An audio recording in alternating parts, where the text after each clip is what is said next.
And the last one, number 7. Who is the right one for you, and how do you know they are right? Think about that. How do you know they're right? Some of us say you can feel it. You just feel it, don't you? Some disagree with that, but some of us say you can feel it. But that feeling, we need to look at that.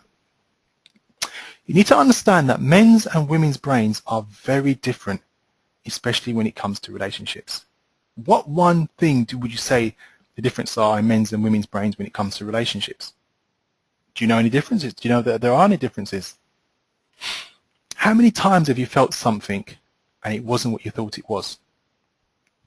You're in a relationship and you thought, yes, this is the one. I can see myself marrying this person, and start visualizing to the future, or you can have a happy family, or she's going to have your children, or he's going to give me my son that I've always wanted. And you felt that something and it wasn't what you thought it was.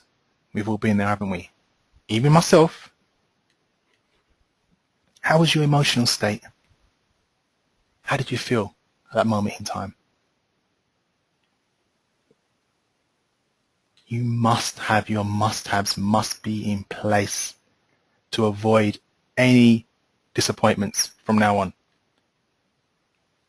You must share similar values and interests, and the only way you're going to know is by screening and identifying what your musts are and what you're trying to find out in the beginning of the relationship. Now define the right partner for you.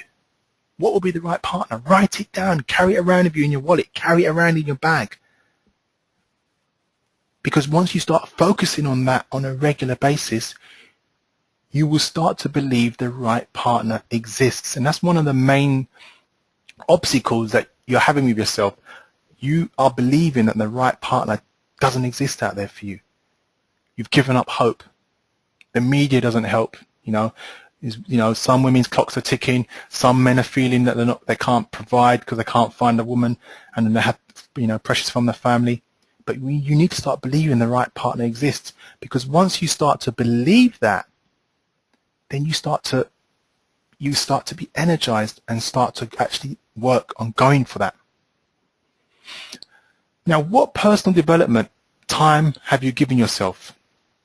Coaching, therapy, any counseling? What books do you read?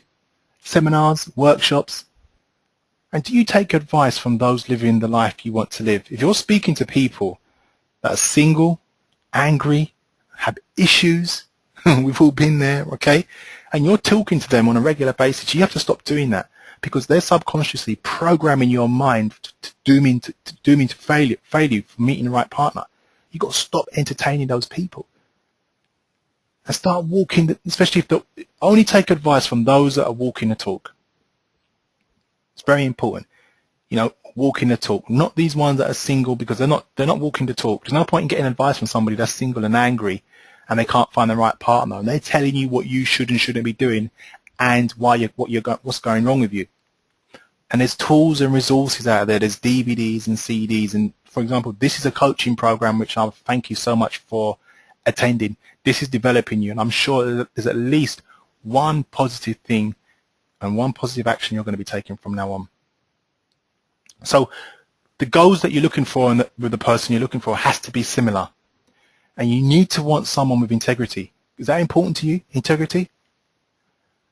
Now you need to look at, would they consider relationship coaching and counseling? And the reason why I ask that is it shows that they're mature. It shows that they're looking on the positive side, and they're looking to grow and develop the relationship, because it's not always going to be lovely throughout the relationship. All those people that are married for several years, they've had problems, and they've worked through that for however they are.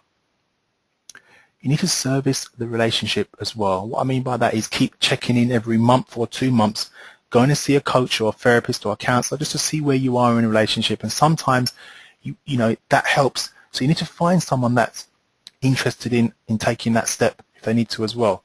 Now, if the right partner came into your life, how would you know? I've asked this in the beginning, I'm asking you again. How would you know? And also, remember I said about the 3 to 5 year plan. It's important that they may have a 3 to 5 year plan to find out where they're going to be going as well. If you want to get married and settle down and have children and move home, you need to have that plan in place.